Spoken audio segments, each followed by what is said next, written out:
Olá. Bom Fala, dia, parceiro, tudo bem? Tranquilo? Tranquilo, tudo certo? E aí? Tá bom meu áudio aí pra você, amigão? Tá ótimo, tá ótimo. E o meu, tá tranquilo? Tá, perfeito, então. Nem vou colocar o fone.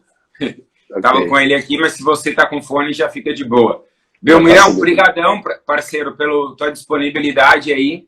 E a gente tá a semana inteira falando sobre treinamento funcional para idosos, já falamos sobre core, sobre populações especiais, mas eu deixei um assunto bem legal hoje para conversar contigo, que é a tua especialidade, que é a força.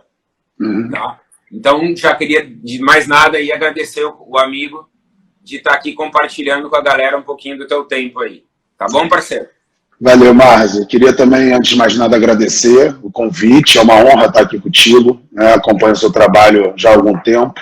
Acho que a gente se conheceu uns 5, 6 anos atrás, né, em Belém do Pará.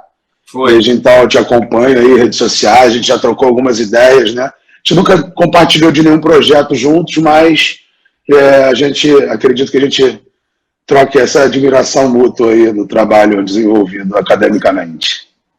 Não tenha dúvida, Belmiro, e eu sei que você é uma das pessoas de referência que eu sempre falo para os meus alunos, e eu até preparei 2 imagens aqui, que talvez te lembre aquele almoço nosso em Belém, lá, que eu vou colocar agora, porque o fato de você ser um exímio pesquisador, conseguir escrever bem, conseguir expressar suas ideias e conseguir ao mesmo tempo não deixar a sua veia de treinador é algo muito relevante, tá? Obrigado, cara. Cara, eu falei disso aquele dia para você, mas eu vou colocar aqui. Essa foto, cara, é de um cara que eu treinei quando eu estava na Espanha, e ele foi para as Olimpíadas, tem várias titulações e tal. E eu sempre falo para meus alunos que a minha paixão pelo levantamento básico, ele veio quando eu comecei a escutar e sentir e treinar pessoas como esse cara, que colocavam 160 quilos no supino e fazia 3 repetições. Então isso você tem que vivenciar, cara. Isso aí não está no paper, sabe? Assim, ó. E pelo amor de Deus, eu não estou falando que o paper não é super importante, mas as coisas são sinérgicas. As coisas são sinérgicas, 2 mais 2 é 5. E eu acho que isso aí é uma das coisas que sempre você fez muito bem. E outra imagem aqui, cara, que me chamou muito a atenção também, eu trabalhei muitos anos como preparador físico, você sabe, antes de voltar para o Brasil. E nessa foto, eu procurando essa semana aqui, eu encontrei, nessa época eu tinha metade do meu time de espanholas que não eram boas fazendo LPO, e a outra metade que eram russa, bielorrussa ou americana, que tinham mamado LPO desde o começo. Então, umas queriam aquecer antes da partida com uma borrachinha, e as outras queriam fazer 4 séries de 4 do snatch, e a gente ia colocar no ônibus lá a barra olímpica para elas. Então, eu sempre falo para os alunos, cara, essa vivência que a gente teve aí de treinar, ela é muito importante na hora de tomar decisões. E você traz muito bem isso, cara. Com certeza. Assim, eu sempre falo nas minhas aulas que, apesar de eu ter me embrenhado na área acadêmica logo desde cedo, né? Eu fiz grupo de pesquisa, iniciação científica, saí da graduação direto para o doutorado, mas eu sempre mantive o pé na prática. Acho que assim, foi de extrema importância para a minha formação hoje, ministrando os cursos que eu ministro, né, que são cursos de aplicação prática, eu ter essa vivência prática, eu manter essa vivência prática. Por quê? Porque tem coisas que a gente só se depara na prática, que os estudos não mostram, que os livros não mostram, que a gente só vai descobrir fazendo o nosso treino, né, tendo o calo na mão, mas também treinando outras pessoas, porque a gente trabalha com o indivíduo, né? Então, mesmo a gente tendo uma vivência prática muito acentuada nossa, né, treinando, nos treinando, né, a vivência prática treinando terceiros, ela é essencial para você entender as peculiaridades do ser humano, as necessidades individuais, as limitações. Você percebe que coisas que dão certo para um não vão dar certo para outros. As coisas que não dão certo de jeito nenhum para um são exatamente as que vão dar certo para outros. Então, assim, essa vivência a gente só pega na prática. Uma coisa que eu tenho valorizado muito na questão dos estudos é a apresentação dos dados individuais. Né? Agora, os estudos, ao invés de apresentar só a média e o desvio, eles apresentam o comportamento individual. Exatamente, aqueles gráficos espaguete.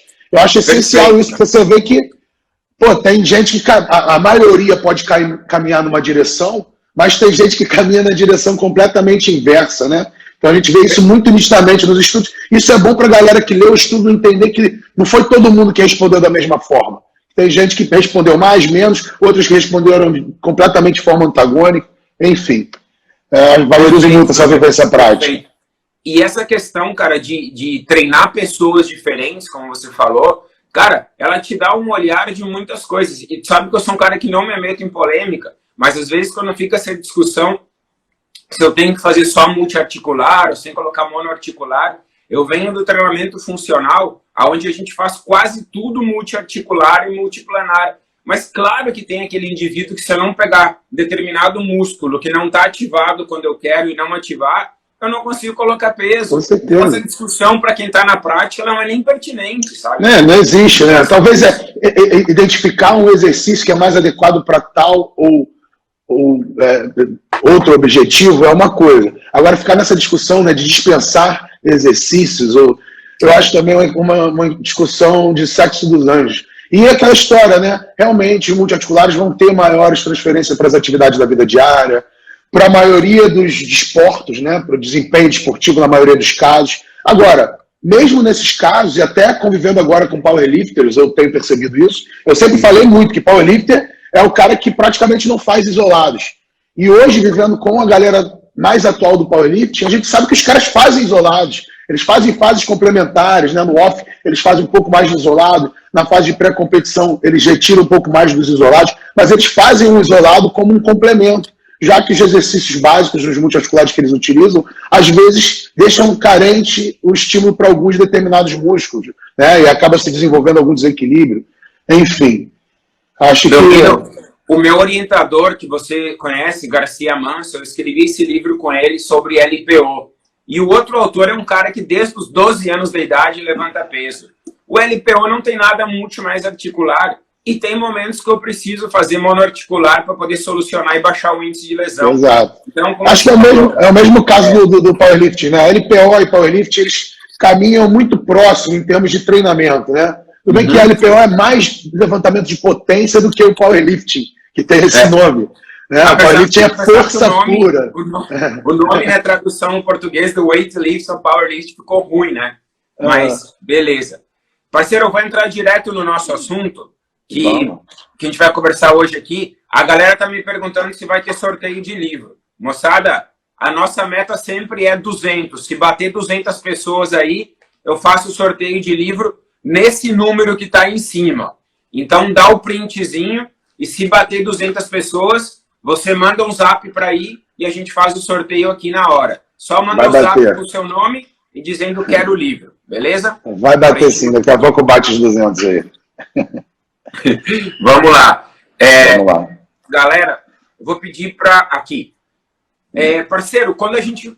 Até você sabe algumas publicações recentes, né? No nosso entendimento de treinamento funcional, a gente tem 2 blocos dentro da nossa sessão, que são basicamente os neuromusculares, onde a gente começa a sessão de uma maneira, trabalhando a parte de mobilidade, de estabilidade, ativando o idoso, porque vai começar, e de cara a gente bota 2 blocos de exercícios de força, tá? Isso aí muitos colegas me disseram, poxa, velho, mas você é um apaixonado pela força e tal. Eu falei, não, eu não sou apaixonado pela força. Faz 10 anos que foi mostrado pela ciência que o músculo esquelético é um órgão endócrino nele mesmo, e você melhorando o sistema muscular, você melhora um montão de coisas, né?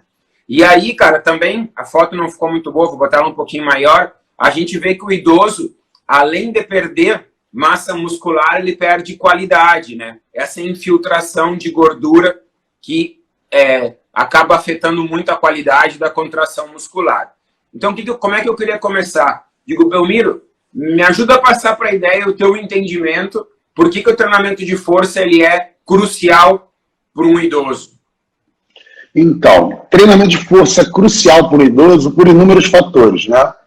Por questões desde estruturais, até vasculares, até psicológicas, né? Mas puxando para a questão ali da imagem que você nos mostrou ali, principal motivo pelo qual o idoso perde função quando ele apresenta ali os processos degenerativos associados ao envelhecimento é por causa da perda de força muscular, né? Principalmente a atrofia das fibras do tipo 2, que é chamada de sarcopenia, né? Que a sarcopenia seria a perda de massa muscular, né? Que é um processo associado ao envelhecimento comum, né? Então todo mundo, a partir de uma certa idade, vai passar a perder massa muscular e vai passar a perder força. E aí, cara, para a atividade da vida diária, a gente utiliza muito força, né? Então, uma das coisas que a gente percebe que o idoso ele perde, né? Para quem não sabe, as fibras do tipo 2 são as fibras de força, né? As fibras brancas. Então, são as fibras responsáveis pelos trabalhos de força e velocidade, vamos dizer assim.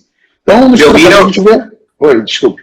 Não, só te interromper para o seguinte. Ontem eu estava numa live falando sobre equilíbrio e olha o que eu desenhei aqui que estava do meu lado. Exatamente o que você está falando para a galera. Aqui eu botei as fibras pequenininhas, as tipo 1, as oxidativas, as brancas, depende da idade de quem está nos escutando. E aqui eu coloquei as fibras tipo 2, que são as maiores e são as que o idoso perde. Então eu brincava com eles, parceiro, que quando eu vou na academia e vejo o cara fazendo 20 repetições com o halter rosa, com o idoso, ele está trabalhando um tipo de fibra que o idoso não perde. Sendo que eu poderia recrutar essas fibras aqui, ou através de força mesmo, ou através de ações de velocidade, né? Então, é o que você está falando aí, só para deixar visual enquanto você fala aí.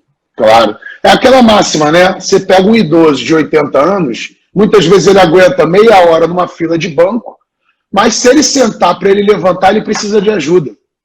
Isso aí já está indicando. O que ele está usando ali de membros inferiores para se manter em pé? Predominantemente fibra do tipo 1. Né?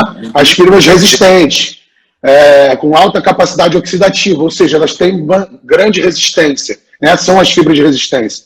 Agora, sentou na cadeira, para levantar da cadeira, ele precisa recrutar as unidades motoras de mais alto limiar, das fibras do tipo 2. E aí, como ele tem comprometimento dessas fibras, né? Tem atrofia dessas fibras, ele muitas vezes vai ter dificuldade para fazer, às vezes, um movimento de levantamento. E aí, por exemplo, o idoso que tem dificuldade de levantar da cadeira, esse levantamento da cadeira para ele já é um trabalho de força máxima. Ele já está trabalhando ali uma força máxima. Por quê? Porque ele consegue levantar com muita dificuldade. Né? Então, a gente tem que trabalhar em cima dessas necessidades. Então, o treino se torna funcional a partir do momento que ele melhora a realização das atividades da vida diária. Né? Então, assim, bateu o sorteio, né? Já bateu os 200 aí. Mas, pode falar. Não, só ia dizer, cara, que aí você está fazendo um trabalho de força com o idoso, como você falou, e alguém fala o seguinte, poxa, que besteira, cara, fazer esse trabalho de força, ele podia caminhar. E eu sempre digo, besteira, porque você consegue levantar de uma cadeira. Porque quando esse idoso não conseguir levantar da cadeira, a gente passa da linha do idoso ser independente para ele ser dependente. E isso acontece com outras capacidades físicas. A gente pensar em mobilidade, por exemplo, um idoso que não consegue pentear o cabelo, você, tá fazendo um trabalho de mobilidade, que besteira. Eu falei, besteira porque a velhinha sai de casa. Quando ela não pudesse pentear, ela não sai de casa, mais tempo em casa, mais sedentária, e aí é isso que você está falando aí. Acontece o ciclo da fragilidade depois, tudo porque você não trabalhou força. Exato. Aí as pessoas falam, pô, você vai trabalhar força e potência com o teu aluno, você vai mandar ele saltar, você vai botar 200 quilos para ele trabalhar próximo da força máxima no agachamento. Não, porque a gente trabalha com a realidade do aluno. Então, se ele está com dificuldade de levantar da cadeira, da poltrona, o peso corporal dele já é a carga para uma RM. Você quer fazer um trabalho de potência com ele, você manda ele subir o mais rápido possível. A velocidade intencional é máxima, mas quem disse que ele vai saltar? Ele não vai saltar. Muitas vezes o mais rápido possível é o seu mais lento, mas para ele está sendo mais rápido. Então, assim, as pessoas ficam ainda muito reticentes, muito resistentes em fazer um trabalho de força e potência com o idoso, enquanto talvez seja um trabalho extremamente simples de ser feito. Obviamente, a gente tem que trabalhar com segurança, tem que controlar a técnica, tem que ser bem orientado, mas é um trabalho que a gente vê um retorno muito rápido. Assim. Eu trabalhei com o idoso no doutorado, eu vi efeito no mestrado, desculpa, eu vi efeito hipotensivo do treinamento em idosos. A gente pegava idosos pré-hipertensos, assim, com 125, 130 de sistólica, 85 de diastólica, e os caras saíam normotensos da academia. Mas o principal fator para mim é a questão afetiva. Eu tenho uma idosa que eu trabalho com ela há aproximadamente 10 anos, que era uma idosa frágil no início, ela tinha dificuldade de equilíbrio, ela usa aparelho, né, de audição, e ela tinha uma certa insegurança, e ela, depois desses 10 anos, ela treina como muito jovem não treina. Ela faz agachamento, ela faz leg, ela sobe 3 lances de escada numa levada só, naquele ritmo, pá, pá, pá, pá, pá, pá.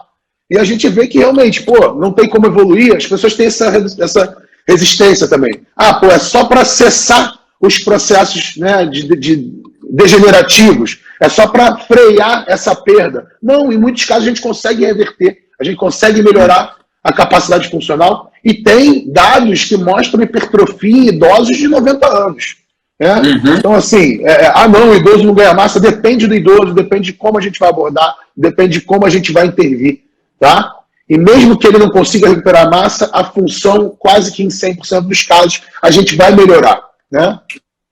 Perfeito, cara, perfeito. E você falou do trabalho, desse trabalho mais de potência. E, cara, os estudos hoje em dia que analisam a funcionalidade, que é o que eu mais estudo hoje em dia do idoso, mostram que a potência já é um melhor preditor da funcionalidade do que a força. O que significa isso, cara, para quem está escutando? Que o seu idosinho vai começar a perder potência antes mesmo de perder força.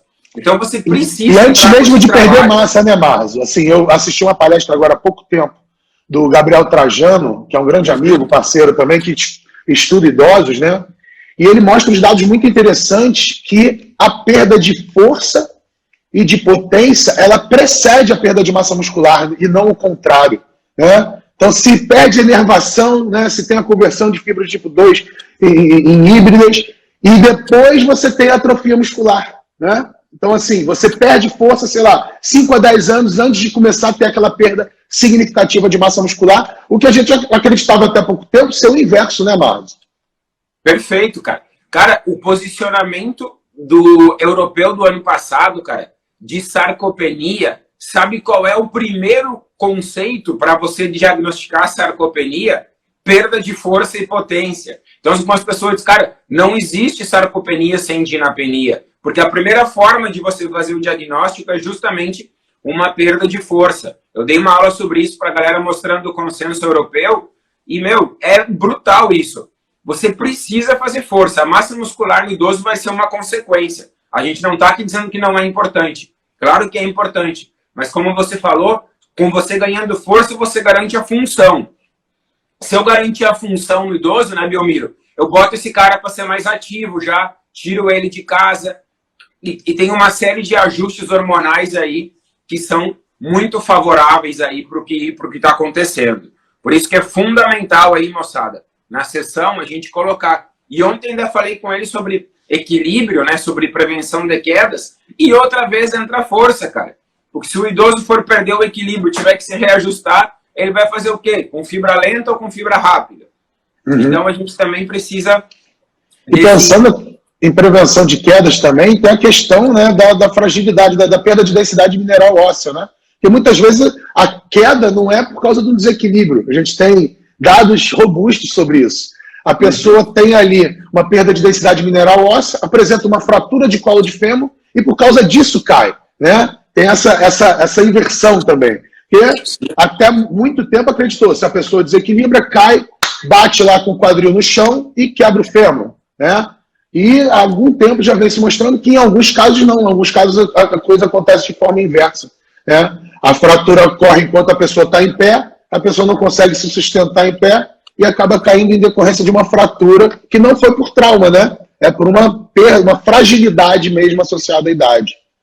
Então, eu gosto muito de explicar para os meus alunos na graduação, sempre vou buscando formas assim, meia comparativas para eles entenderem. Eu sempre falo, cara, essa tração que o tendão faz no osso quando você contrai, você precisa dizer para o seu osso, diz, olha, do jeito que tá não vai dar, esse tendão vai ser arrancado daqui. Eu preciso ficar mais denso para suportar isso. E se você não colocar carga axial, se não você colocar cargas de tração, não tem como, cara. Então, muitas vezes eu discuto muito com os médicos, porque eles mandam caminhar. muitas vezes mandam fazer hidroginástica com medo de cair, e não é uma crítica à hidroginástica aqui, porque eu tenho um colega na Espanha que chama Juan Carlos Colado, que ele tem alguns modelos de hidroginástica com muita resistência externa. Mas, normalmente, a gente sabe que hidroginástica é uma movimentação que as pessoas fazem sem usar implementos externos que dariam essa resistência. Então, outra vez... tira a força da gravidade, né, também. Então, assim, você não tem essa sobrecarga axial nem do seu peso corporal, em muitos casos, né? Então, é uma atividade muito boa, mas, realmente, para o idoso, usar como única intervenção, única atividade física, eu acho que não é legal. Como atividade ali para socialização, para fazer um outro trabalho de força também associado, tudo bem, né? Associado a um treinamento de força, a musculação, a um treino funcional. Mas como única intervenção, talvez não seja a melhor opção, né? Show de bola. Parceiro, agora eu queria te pedir umas coisinhas práticas aqui. Tu sabe que eu morei quase 15 anos na Espanha. Eu estava procurando aqui para te mostrar o livro novo do Badilho, do Juan José Badillo, mas eu não estou visualizando ele por aqui. Agora, enquanto tu fala, eu olho. Eu queria te perguntar o seguinte, você sabe que o Badillo gosta muito das repetições da reserva, né? Que ele chama em espanhol de caráter do esforço. E Legal. Escreve dessa maneira, né? Então, tipo, eu fiz 8 e entre parênteses 12. Então, eu fiz 8 de 12 possíveis. Na sua vivência prática, cara, como é que é? Você consegue explicar bem para as pessoas e essa idosa, eles conseguem entender as repetições de reserva? Qual é a sua opinião sobre isso, Miguel? Então, eu tenho usado bastante e com mais frequência ainda para esse momento atual, que as pessoas precisam controlar a própria intensidade de treino. A gente sabe que as repetições de reserva se baseiam na intensidade de esforço, na percepção subjetiva de esforço. O pessoal está defendendo muito como um meio interessante para controle de carga interna. Ou seja, o aluno te dá um feedback e você, com base nesse feedback, você direciona a prescrição, né? Ele te dá um feedback ali do que ele entende de intensidade daquele exercício. Como é que eu ensino isso? Eu ensino mostrando, primeiro, uma escala de percepção subjetiva de esforço, como a Omni-Hess, que é a de musculação, né? Falando ali que, 0 seria um esforço mínimo, seria fazer um exercício sem sobrecarga, né? Só com cabo de vassoura. E o esforço máximo seria aquela repetição que a gente não consegue vencer na fase concêntrica. Ou seja, seria aquela falha concêntrica, independente da carga.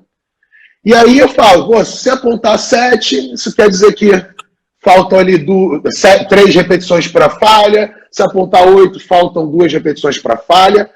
E isso independente do número de repetições que você fizer. Então, fiz 30 repetições, mas parei em 28, 27... eu vou apontar ali como 7 a 8 na escala de percepção subjetiva de esforço, né? Acredito que cruzando essas informações e trazendo para exemplos práticos, a pessoa consegue entender bem, né? Assim, eu tenho uma certa restrição para ajuste em grupos, ou usar esse tipo de controle para um estudo científico. Por quê? Porque é uma percepção subjetiva. Cada um vai interpretar de uma forma, né? Então, muitas vezes, o mesmo esforço para diferentes pessoas vão ser interpretados de diferentes formas. Um está mais condicionado à fadiga central, o outro está mais condicionado à fadiga muscular localizada, né?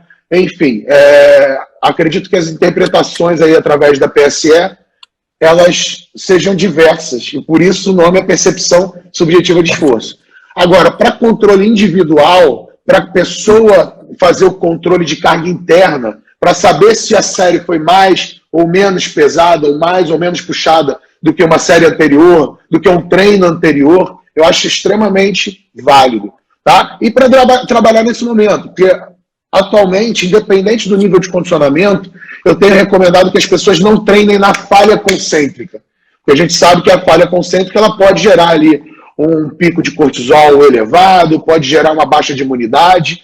Então, talvez nesse momento não seja recomendado, já que a gente está numa situação de estresse, já produzindo cortisol naturalmente, né? Estamos sujeitos aí a agentes infecciosos. Então, assim, eu tenho trabalhado bastante com essa postura aí, com essa recomendação de controlar a intensidade com base na percepção subjetiva de esforço e nas repetições de reserva. E aí eu uso um estudozinho que tem do Strength and Conditioning Journal, que é aquele periódico menos científico da National Strength. Se eu não me engano, tem com a autoria dos conférios, eu não lembro direito, se é Helms, acho que é Helms, que ele apresenta a tabelinha, né, de repetições de reserva, depois ele apresenta uma tabela que cruza de um estudo dos Oldos, que é uma tabela que cruza percentuais de MRM com repetições de reserva, e a gente vê que tem uma correlação bem alta até, né? E aí tem um contínuo teórico, aquele que força, bem bonito também, uma figura bem bonita, bem colorida, e aí eu tenho usado isso para explicar em aula. Porém, na prática, eu acho que é até simples, né? Você mostra a PSE, fala, ó, aquela sériezinha que você fez, se lembra aquele dia? Ou naquele exercício que a gente interrompeu no meio do momento que você estava empurrando? Então, aquilo ali você vai considerar como um esforço máximo. Esse esforçozinho assim que você faz aqui é um esforço mínimo. E aí, cara, você tenta identificar quando você tiver 2 a 3 repetições desse esforço máximo. Sentiu que está compensando. E aí, se a pessoa não tiver esse know-how, se a pessoa for um iniciante intermediário, você pode trabalhar uma falha técnica, que eu acho que a falha técnica ela cruza muito bem com a repetição de reserva. Então, normalmente, quando o cara apresenta uma falha técnica com comprometimento da execução, provavelmente ele faria mais 2, 3 repetições, né, compensando para falhar realmente. Então, assim, com o iniciante, eu trabalho aí nesse sentido. Se a pessoa não entende muito bem o conceito de repetições de reserva, eu vou para a falha técnica, e com a falha técnica, interrompendo na falha técnica, rapidamente ela vai entender o que é o conceito de repetições de reserva, né?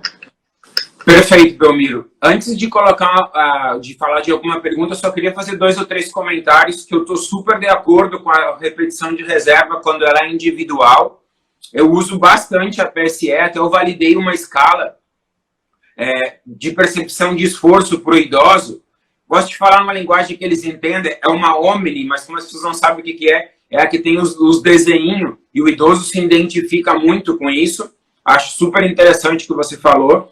Outro ponto-chave é a questão de, nesse momento em casa, a gente ver como estão percebendo isso. Eu escrevi, junto com o Cauê e com o Leônidas, o pessoal do Rio Grande do Norte, lá, um artigo agora sobre treino no Covid, com peso corporal. Eu vi uma tabelinha lá com progressões e tal, usei a PSE, e foi muito legal que na nossa discussão a gente resolveu colocar uma feeling scale, uma escala de percepção de prazer e desprazer. E a gente recomenda no artigo que agora em casa você aplique a PSE, mas aplique também essa. Porque você é aquele cara que é mais treinado, que se você subir muito a PSE, o cara te dá 4 de prazer, o cara gosta. Mas tem aquele que não é tão treinado, que você sobe essa e o desprazer agora desce. E tem alguns estudos mostrando, cara, que se eu tiver 8 desprazeres no mês, eu perdi o aluno, cara, assim, ou seja, que legal. Diferença. Então, por que a gente não colocar pelo menos um treino na semana que seja mais de prazer, que a gente faça uma videochamada como essa com ele, faça alguma variação e pergunte, ó, mais 5 é o máximo de prazer, menos 5 é o mínimo de desprazer. Vários colegas aí leram, eu vou subir no canal do Telegram lá esse artigo, se alguém não tem, porque tem a versão em português dele, que também ajuda a galera. E também dessa mesma revista a gente publicou um sobre essa questão das repetições de reserva, e em português, uma revisão, acho que saiu ontem. Se não, vou colocar a versão pré-print lá no canal, para a galera ter 2 informações em português aí. E eu não estou falando que ler inglês não é importante, moçada, é fundamental, mas é só uma motivação para quem não lê inglês continuar estudando ainda. Claro. Beleza? Beleza. Eu acho assim, a questão do prazer também está muito associada à sessão, à troca ali, né? Então o idoso ele busca muita atividade coletiva porque tem a troca com outros idosos, tem a brincadeira com o professor, né? Então assim, acho que faz parte essa troca de ideia, né? Botar o papo em dia ali. Tem gente que fala, não, é hora de treinar. Não, é hora do idoso ele também fazer o que ele quer para tornar aquele momento prazeroso e ter aderência. Né? Então acho que assim, essa minha idosa que eu trabalho, eu chego lá, ela fala da família, ela fala do dia a dia dela, fala alguma coisa do marido, e acho que faz parte você dar essa atenção, você ter essa troca, né? Você perguntar como é que estão as coisas, né? No intervalinho ali, controla o intervalo, mas dá aquela aliviada, né? para saber, ou você pode fazer ali um pouco antes, um pouco depois, mas assim, muitas vezes o idoso durante o treino quer falar alguma coisa, e eu acho que nesse caso a gente tem que abrir ali espaço mesmo para ele se expressar, né? Porque faz parte da questão da aderência, né? Da questão afetiva ali para ele. Então, assim, isso que ele está falando, com certeza quando você troca uma ideia, nessa escala aí, o cara vai apontar ali, por mais que o treino tenha sido extenuante, ou tenha tido algum momento ali que a pessoa, né, não curtiu tanto porque estava fadigada, mas se você tiver essa troca, deu aquela atenção, foi atencioso, foi educado, foi legal, ele vai te dar ali uma pontuação positiva nessa escala, né? Belmiro, olha só, cara, eu tenho um amigo espanhol que chama Pablo Marcos, que até na live de ontem ele estava aqui fazendo alguns comentários. O cara, meu, pegou 10 pontos que ele usava no treinamento de força, que você falou 1 ou 2 agora, interação social no começo, explicar, e fez uma espécie de decálogo dessas 10, publicou no Scientific Journal da Nature. Eu subi para o meu canal ontem. O que ele fez, cara? Ele só publicou... Não tá aparecendo aqui para mim não, pô. Peraí. Para aceitar você. O cara publicou 10 pontos que são chaves para manter a aderência no trabalho de força. Eu subi ontem para o meu canal aí esse artigo. Esse eu não tenho em português, mas pelo menos a galera vai lá como puder e soluciona. E o primeiro é isso que a gente está falando aqui. Manter a interação social, dá os 5 minutos para ele. Os outros 9 eu não vou contar, senão a galera não lê o artigo lá. Mas super vale a pena. E outra coisa que você falou, cara, que a gente utiliza muito aqui no treinamento funcional, é a falha técnica. Então eu falho, porque assim, ó, eu faço muitos exercícios no começo, que são simplesmente de eu pegar uma kettlebell de 5 quilos, fazer um padrão diagonal e colocar aqui como se fosse um saco de arroz que ele está colocando aqui. Então, eu preciso ensinar para ele alguns critérios de falha técnica.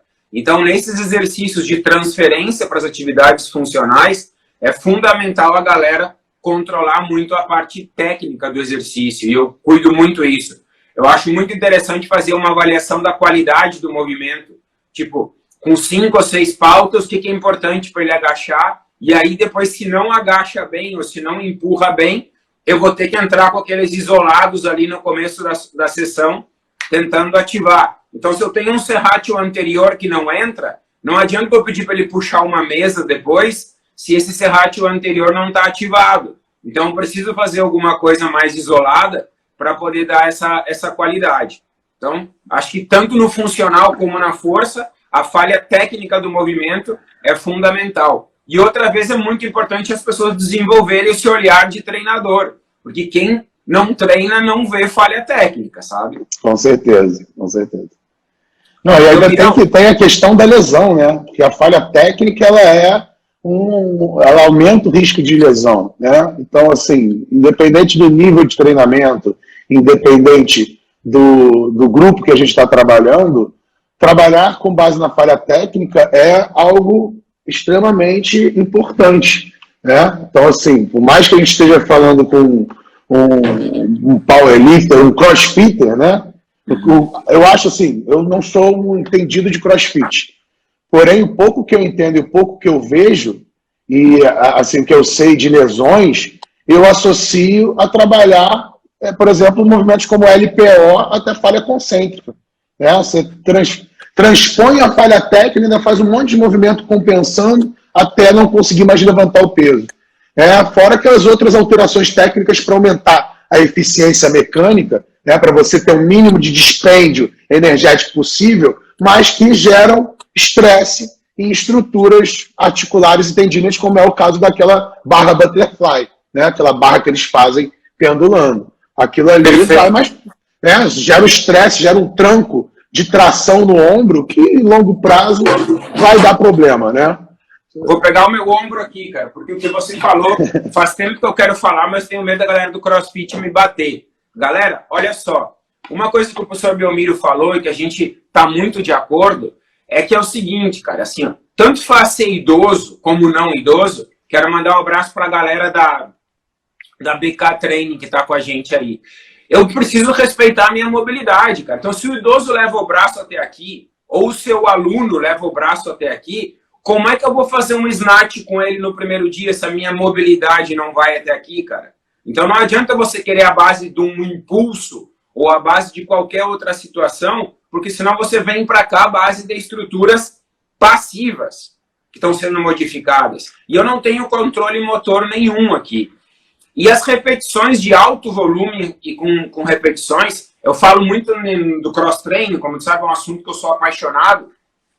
Eu sempre falo, galera, não esqueçam que nossos órgãos tendinosos de Golgi e o nosso fuso muscular, eles são receptores mecânicos, mas eles são receptores químicos também, meu amigo. Então, se eu estou com uma acidose muito alta, aqui 5, 6 milimols de lactato, 12, que é o que os estudos estão mostrando no final do ZOD, o cara não sabe se o braço dele está aqui, ele está aqui ou ele está aqui. E a gente sabe que com fadiga o controle motor vai embora. E aí, cara, das duas formas principais de lesão que a gente tem, que é por impacto ou por levar uma estrutura fora dos ângulos dela e perder controle motor, sempre é a segunda. A menos que caia uma barra olímpica na cabeça do cara, é muito raro você se machucar, como no futebol, que é por impacto. Por acidente, aqui vai ser por falha tecidual, que é por levar repetições máximas até o final e por não respeitar esses ângulos aqui. E isso é uma coisa que eu gosto muito do treinamento de força tradicional, porque a galera se dá conta, ó, não dá, vou respeitar esse ângulo. Eu sempre falo assim, que a musculação em si, ela é a atividade física mais segura, se bem prescrita, porque tu controla tudo. Se a pessoa não aguenta ir até uma amplitude, você reduz a amplitude. Se a pessoa não se dá bem com um movimento explosivo, a gente controla a velocidade. Se ela não se dá bem com determinado movimento, a gente não faz aquele exercício, né? Se a carga está um pouco exagerada, a gente reduz a carga, né? Enfim, a gente consegue controlar todas as variáveis. Então, é uma atividade que, assim, o risco inerente, se você faz bem feito e bem controlado, é a atividade física que vai ter menos risco, na minha opinião, né? Até menos risco do que um xadrez. Porque você fala, não, xadrez você só está... Mas você está ali, de repente, numa postura inadequada durante horas de jogo, né? Então, assim, a musculação é a única atividade física que você consegue controlar tudo. Técnica, execução, amplitude, velocidade, sobrecarga, volume, você consegue ajustar tudo. Então, normalmente, quando se lesiona, ou é por um erro, né, na manipulação de alguma dessas variáveis, ou um acidente, né? Por exemplo, os treinamentos de força em crianças, as lesões descritas são lesões de acidente, porque a criança não sabe se comportar dentro da sala de aula. Porque lesões efetivamente por causa do treinamento, elas não existem, né? Então, assim... Perfeito, cara. Quanto mais aberto for o sistema, mais risco e mais cuidado. Nesse livro aqui, eu escrevi um capítulo aqui, cara, só sobre cuidados articulares, quais os ângulos que eu tenho que respeitar. Porque no funcional eu tenho que saber muito sobre isso, já que é muito fácil me ir das mãos. Então, cara, inclusive eu vou dizer pra galera que, apesar do livro não ser de idosos, cara, quem quiser que eu mande esse capítulo aqui em PDF, que basicamente o que ele trata são de ângulos saudáveis, que, por favor, cara, respeitem em casa, me mande um zap para esse mesmo número ali, que eu mando gratuitamente para vocês esse capítulo de livro que é de cuidados articulares. Então, se o cara tá em casa agora, teu idoso, Belmiro, 12 horas por dia sentado, cara, esse quadril tá com restrição. Você precisa cuidar dele no começo. Esse ombro que ele tá todo dia anteriorizado agora, eu preciso cuidar dele. Então, vamos respeitar todas essas questões aí. E o Vinícius colocou do ritmo escapulohumeral, fundamental, cara, fundamental. Tanto na musculação, quanto no supino. Quer dizer, no funcional, quanto na musculação. Se você chegar no supino... Também no supino. E você botar peso, cara, e o cara bloquear a escápula, ele vai fazer todo o movimento com a glenohumeral e não entra nada da escápula torácica. Então, cadê o teu ritmo escapulohumeral? Tem que cuidar, cara, tem que saber e tem que ter todo esse cuidado aí. Porra, Belmiro, dá vontade de a gente ficar aqui falando todo dia, né, cara? Sempre bom, né? Sempre bom.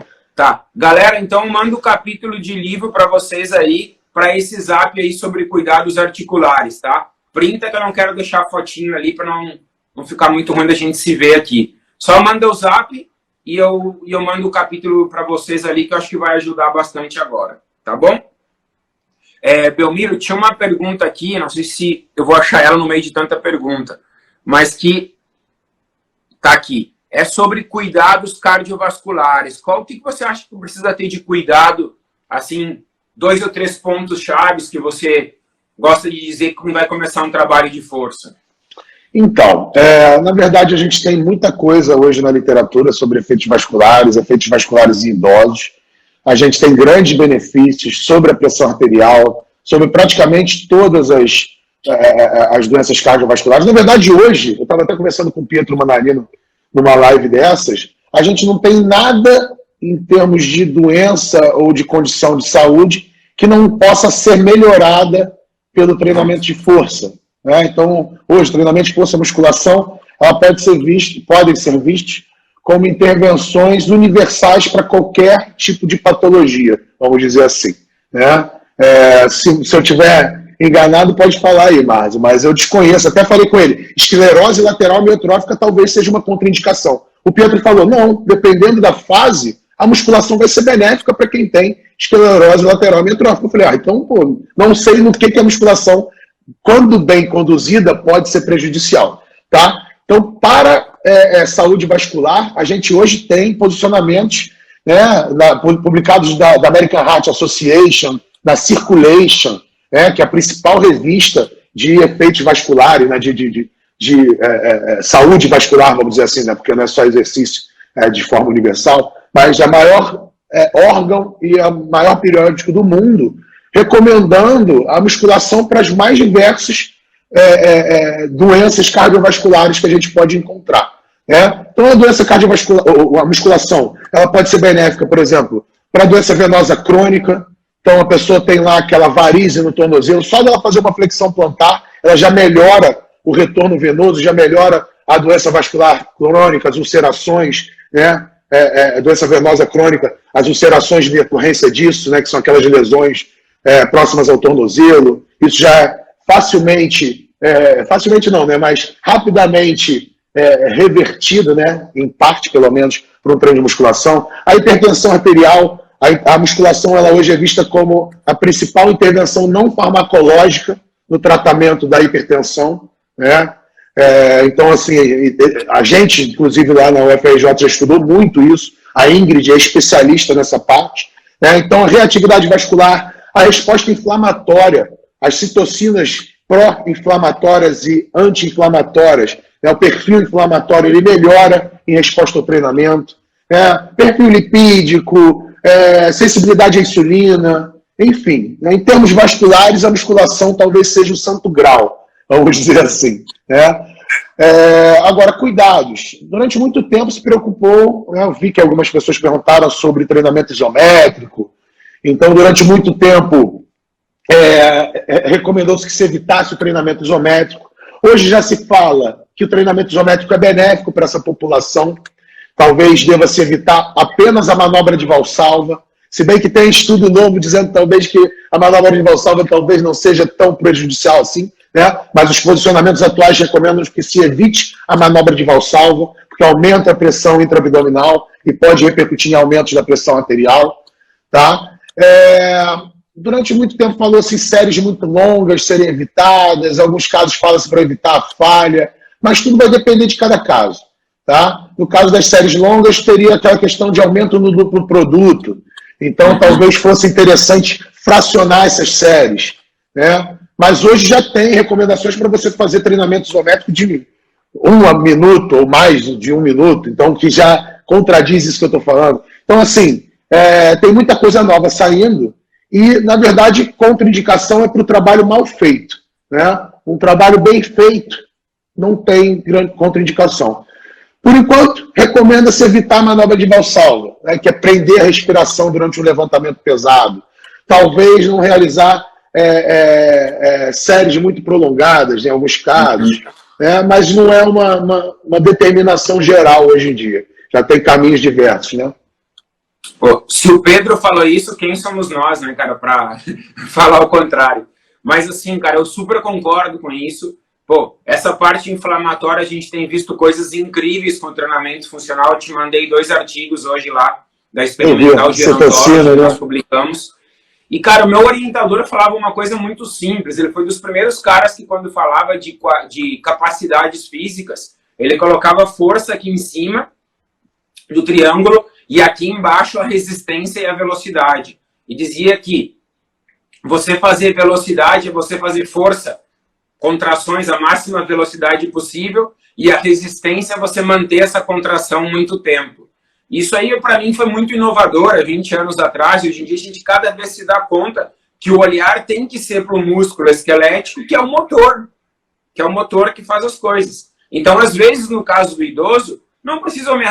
Eu não faço séries longas, eu faço séries curtas e distribuo com volume, que é o que eu faço, buscando tarefas funcionais no meio e tal, trabalho um volume que eu tenho clara dose, eu falo muito sobre isso, que eu tenho que dar para cada idoso, mas eu posso distribuir isso no volume.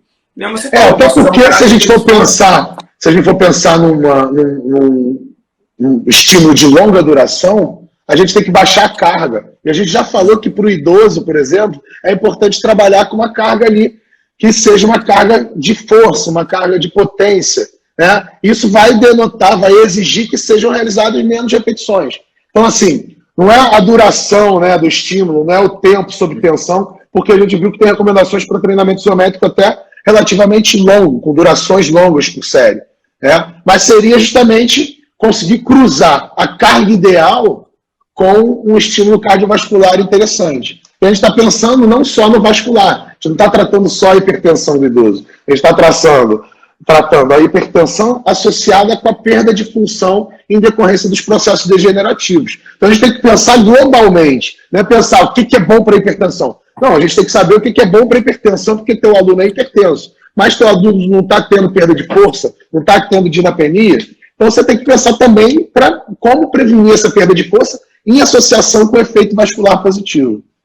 Perfeito, cara. Eu acho assim, que desde que as pessoas se deram conta da importância de uma sessão multicomponente para o idoso, era uma coisa óbvia, né, cara? Porque se o envelhecimento é envelhecer o sistema cardio, o sistema muscular, a parte cognitiva, então uma sessão de treinamento, e é isso que a gente tem tentado mostrar aí em vários artigos de opinião, saiu um ontem novo, nosso aí junto com o Cauê, onde eu volto a falar que o treinamento funcional ele não é só multicomponente. Essa é uma característica, mas ele é mais coisa.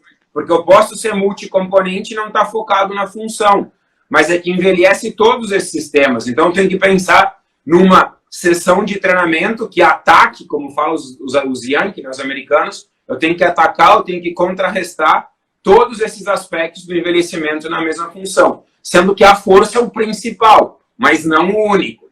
Inclusive tem alguns meta-análises, como o de Liu, que ele vai fazendo aqueles gráficos de bola, que quanto maior o círculo, mais importante, a proposta dele está lá, brother. Assim, a proposta tem todas as bolinhas, mas a bola de força é a maior. Aqueles gráficos de cluster, né? Gráfico de cluster. Exatamente. Eu sempre tento falar assim para a galera, tem muita gente que agradece. Não, é porque eu não conheço o artigo, E aí ele fala, inclusive, ele faz 2 clusters, 2 bolas para força, Belmiro. E a de membro inferior para o idoso é maior que da de membro superior. Por quê? Porque a gente sabe que quando artigos com amostras de 2.000 pessoas analisaram, viram que a perda de massa muscular é maior de membros inferiores. Se der, até vou fazer uma micro live algum dia sobre isso, sobre esses dados de membros inferiores. Então, acho que sensacional. Mais, cara, obrigado pelo seu tempo. Sempre uma oportunidade muito grande estar com você e poder aprender, tá? Interagir, trocar ideia. E agradecimento para você aí, parceiro. Tá? Mas eu que agradeço, foi uma honra estar aqui. Né? Respeito muito o seu trabalho, acompanho. Apesar da gente não ter esse convívio tão corriqueiro, tão frequente, a gente sempre que tem se encontra, a gente tem uma boa troca, é um grande aprendizado, né? Então vamos ver se a gente estreita essa relação aí. E projetos futuros, lives futuras, a gente toca isso aí. Gostaria de agradecer mais uma vez o convite e agradecer todo mundo que está aí assistindo até agora, né? Manteve aí um número bem alto de espectadores aí durante toda a live.